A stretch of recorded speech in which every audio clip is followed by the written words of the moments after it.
Assalamualaikum warahmatullahi wabarakatuh. Perkenalkan kami dari kelompok 7 pada praktikum robotika. Kami di sini saya Giring Nurul Janasti. Saya Reva Utama. Saya Muhammad Nagara Sabar Riyadi. Baik, pada video kali ini kami akan menjelaskan pada percobaan 1 dan 2 pada praktikum robotika modul 1 tentang cara mengatur threshold sensor pada robot line follower analog dan juga mengatur kecepatan pada robot line follower analog menggunakan trim pod. Assalamualaikum warahmatullahi wabarakatuh. Perkenalkan kami dari kelompok 7 modul praktikum 1 robotika line follower.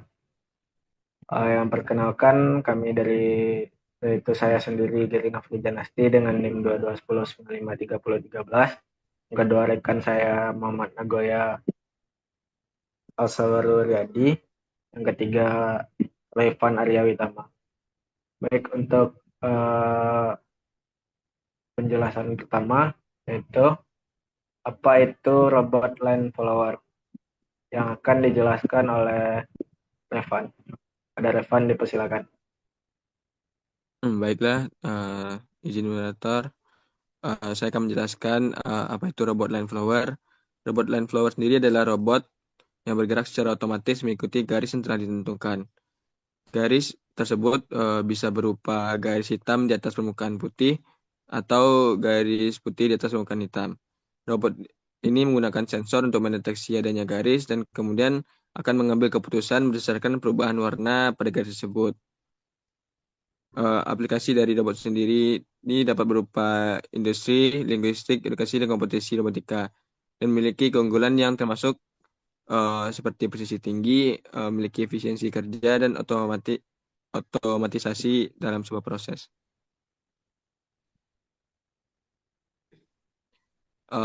Komponen-komponen dari robot line follower sendiri, yang pertama adalah sensor cahaya. Sensor cahaya yang digunakan pada robot line follower itu adalah fotodioda. Fotodioda sendiri merupakan salah satu jenis dioda yang biasa digunakan sebagai sensor cahaya. Fotodioda berfungsi sebagai pengubah cahaya menjadi arus listrik. Pada robot line follower, fotodioda digunakan sebagai receiver atau RX dan berpasangan dengan LED sebagai transmitter atau TX. Ketika LED memancarkan cahaya ke bidang berwarna putih, cahaya yang akan dipantulkan hampir semuanya oleh bidang berwarna putih tersebut, sehingga fotodioda menerima banyak pantulan cahaya. Sebaliknya, ketika LED memancarkan cahaya ke bidang berwarna gelap atau hitam, maka cahaya akan diserap oleh bidang gelap tersebut, sehingga cahaya yang dipantulkan ke fotodioda akan lebih sedikit daripada cahaya yang dipantulkan oleh permukaan putih. Perbedaan cahaya yang diterima oleh receiver ini akan menyebabkan hambatan yang berbeda di dalam receiver atau fototransistor pada fotodioda tersebut.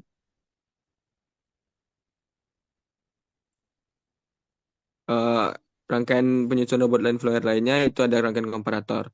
Dan komparator adalah sebuah perangkat elektronik yang digunakan untuk membandingkan dua buah sinyal input analog. Komparator ini menggunakan op-amp atau operational amplifier sebagai pembanding tegangan yang membandingkan dua sinyal input analog tegangan positif atau plus Vin dan tegangan negatif atau minus Vin. Berdasarkan pembandingan dua sinyal analog tersebut, komparator akan menghasilkan output berupa tegangan sesuai dengan nilai VCC.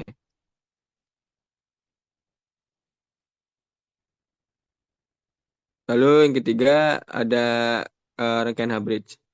Rangkaian H-bridge adalah sebuah perangkat keras berupa rangkaian dengan fungsi untuk menggerakkan motor. H-bridge ini digunakan untuk mengatur arah putaran motor dan rangkaian ini diberi nama H-bridge karena bentuk rangkaiannya yang menyerupai huruf A, seperti pada gambar berikut.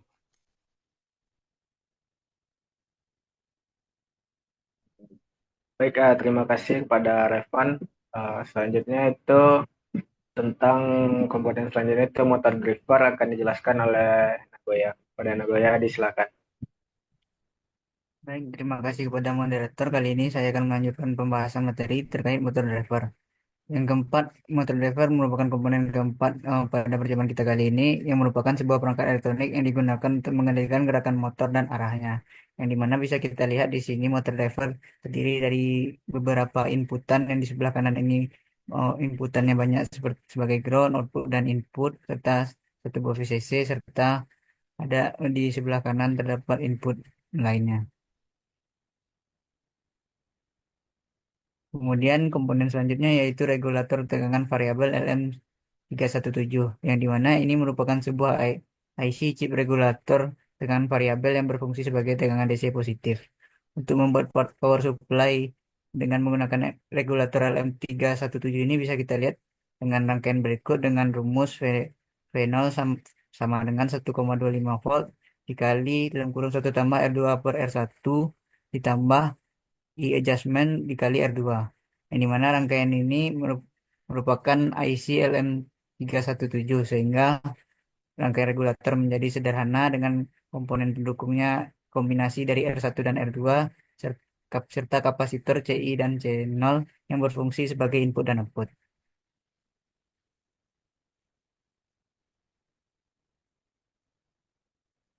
Oh, yang komponen yang keenam yaitu trimpot atau trimmer potentiometer. Trimmer potentiometer ini merupakan salah satu jenis potentiometer yang hanya bisa diubah nilai hambatannya. Yang mana pada percobaan nanti kita akan menggunakan trimpot ini untuk mengatur kalibrasi dari robot line follower yang akan kita gunakan.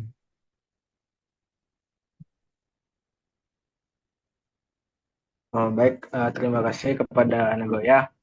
Selanjutnya saya akan menjelaskan perbedaan antara motor robot line follower analog dan robot line follower digital. Itu ada beberapa perbedaan, diantaranya yaitu antara sensor outputnya, pengolahan sinyal, kompleksitasnya, akurasi, dan biayanya. Yang pertama, robot line follower itu sendiri lebih dari sensor outputnya itu berupa sinyal analog atau tegangan yang bervariasi, sedangkan line follower itu berupa sinyal digital 0 atau 1 saja. Untuk pengolahan sinyal line follower analog sendiri itu tanpa microcontroller atau langsung menggunakan rangkaian analog. Seperti yang kita gunakan nanti pada praktikum yaitu robot line follower analog. Nah, yang pada robot line follower digital itu menggunakan microcontroller untuk pemrosesannya seperti Arduino. Dalam kompleksitasnya itu yang line follower analog itu lebih sederhana dibandingkan line follower digital. Untuk akurasinya pun line follower analog ini kurang presisi, dan line follower digital itu lebih presisi dan bisa diprogram ulang dengan mudah. Dan untuk dari segi biaya itu analog lebih murah daripada digital. Selanjutnya algoritma kontrol pada robot digital. Yang pertama itu ada logika dasar, yang mana pada logika dasar ini sensor kiri aktif maka robot berbelok kanan atau tetap di garis. Yang kedua, algoritma PID menggunakan kesalahan dan meningkatkan stabilitas gerak robot. Yang ketiga itu praktik kode, yang mana contoh kode sederhana untuk mengatur berdasarkan sensor input. Nah, yang terakhir itu ada flowchart dari robot line follower itu sendiri, yang mana ini bekerja pertama itu start, kemudian sinyal sensor kiri dan kanan itu mendeteksi adanya line follower. Yang pertama itu ketika ada perbelokan atau lurus, maka jika iya maka robot akan tetap maju. Jika tidak, maka tidak ada sinyal dari sensor yang sebelah kiri. Maka jika ada sinyal maka dia belok kiri, dan jika tidak maka belok kanan. Dan sensor yang di sebelah kanan itu membaca, jika tidak ada maka belok kanan, jika ada belok kanan, dan jika tidak ada itu maka tidak akan belok kanan, dan diumpankan kembali ke yang pertama, yaitu sinyal sensor kiri dan kanan untuk membaca arah gerak sensor maju. Nah, baik, sedikit tambahan dari penjelasan teman saya tadi yaitu tentang rangkaian Hubris ini.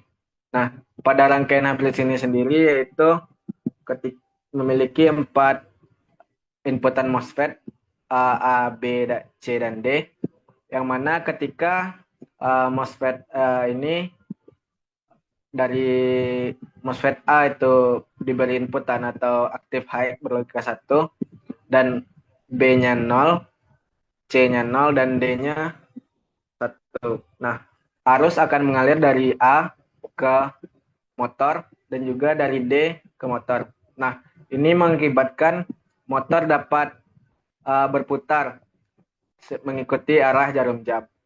Nah, begitu sebaliknya ketika MOSFET B dan C yang berlogika 1. Nah, itu motor akan melakukan pergerakan berlawanan dengan arah jarum jam atau clockwise. Nah, yang dua lagi yaitu ketika A dan B berlogika 1, C dan D berlogika 0, dan sebaliknya A dan B berlogika 0, C dan D berlogika 1, itu akan terjadi pengereman. Nah, sekian penjelasan dari kelompok kami. Selanjutnya itu masuk ke percobaan. Saya akan menerangkan tentang komponen-komponen yang digunakan pada robot line follower ini. Yang pertama yaitu trimpod. Ada 3 buah trimpod di sini, yang kiri dan kanan berfungsi sebagai kalibrasi untuk sensor pada bagian bawah di sini, yang nanti ketika dihidupkan akan ditandai dengan hidupnya LED merah di bagian bawah robot. Yang mana jika kita kalibrasikan pada tripod kiri dan kanan, maka dia akan menyesuaikan apakah akan semakin sensitif atau tidak pada track yang akan dijelaskan. Kemudian kita lanjut untuk button-buttonnya ini. Yang button sebelah kanan ini yang saya tunjuk dengan pena ini merupakan button yang digunakan untuk menghidupkan sensornya. Jadi jika ini dihidupkan, maka akan hidup sensor seperti yang terlihat pada video. Kemudian yang bagian kanan ini untuk menghidupkan motornya. Jadi jika sensor sudah dihidupkan, maka motor akan dihidupkan dan terlihat seperti pada video. Baiklah, sini saya akan melanjutkan penjelasan dari rekan saya sebelumnya. Itu selanjutnya di sini ada 2 button di ujung kiri dan ujung kanan, di mana pada button kiri ini untuk berguna untuk mengubah putaran arah motor dari maju ke mundur, sedangkan yang kanan untuk mundur ke maju. Nah, selanjutnya yaitu kita mengkalibrasikan untuk kecepatan dari putaran motornya itu sendiri. Kita menggunakan trimpod yang di bagian belakang. Di sini kan ada 3 trimpod, yang di kiri kanan depan itu berfungsi untuk mengatur sensitivitas dari sensor fotodioda, yang mana itu digunakan untuk mendeteksi wilayah putih dan hitam. Nah, untuk mengatur kecepatan tadi, yang pertama kita hidupkan motornya, dan untuk menentukan arah putarnya itu kita putar ke arah kiri untuk memperlambat putarannya. Nah, untuk mencegah overheat terjadi ketika melakukan testing, yaitu kita matikan ketika telah terlalu cepat putaran dari motornya. Selanjutnya setelah kita menjelaskan semua komponen serta fungsinya, kita bisa melakukan percobaan. Jika dirasa sudah sesuai dengan cek, maka konfigurasi yang kita lakukan. Ketika terjadi hal seperti tadi, seperti tidak sesuai dengan cek yang dilakukan, maka kita bisa mengatur kalibrasi sensor yang digunakan pada robot ini, yang dimana bagian kiri dan kanannya kita atur ulang. Baik, sekian penjelasan dari kami dari kelompok 7. Kami ucapkan assalamualaikum warahmatullahi wabarakatuh.